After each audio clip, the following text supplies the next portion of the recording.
hitting the markets is as U.S. and China trade talks enter crucial phase. U.S. President Donald Trump says the talks to resolve the U.S.-China trade war are making good progress. He says, and I quote, "I think it's going along very well." Trump negotiators from the negotiators from the two countries began their latest round of talks this week ahead of the March 1 deadline. Reports suggest the Chinese president is scheduled to meet with the U.S. key members in Beijing on Friday. Trump has threatened to more than double the rates of duties on $200 billion in Chinese imports, and Trump has said that he is open to extending a March 1 deadline if the two sides are near an agreement.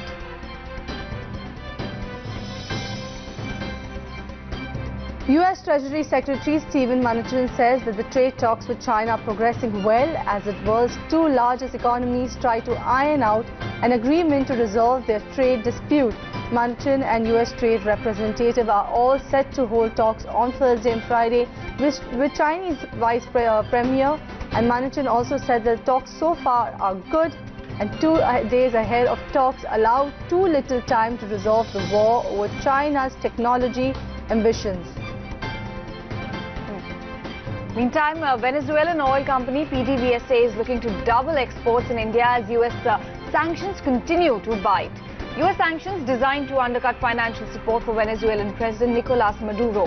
Most Western countries have recognized opposition leader Juan Guaido as Venezuela's head of state, but President Maduro retains the backing of Russia and China. In response, Venezuela is turning its focus to buyers paying in cash, especially India, its second largest customer after the U.S.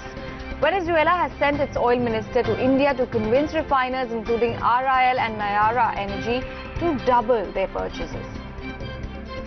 And moving on to some Brexit news, the British Parliament is all set to hold a debate on the progress made by UK Prime Minister Theresa May on Brexit deal, I beg your pardon.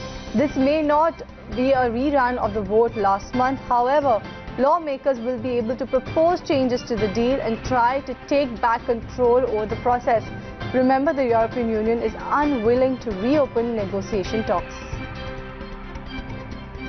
Meantime, in corporate developments, in a bid to stay in the race for 5G networks in Europe, China-based tech giant Huawei is ready to face any extra security measures. That's the word coming in from the Chief Security Officer at Huawei Technologies USA. The statement comes after Poland mulls excluding Huawei from its future 5G network.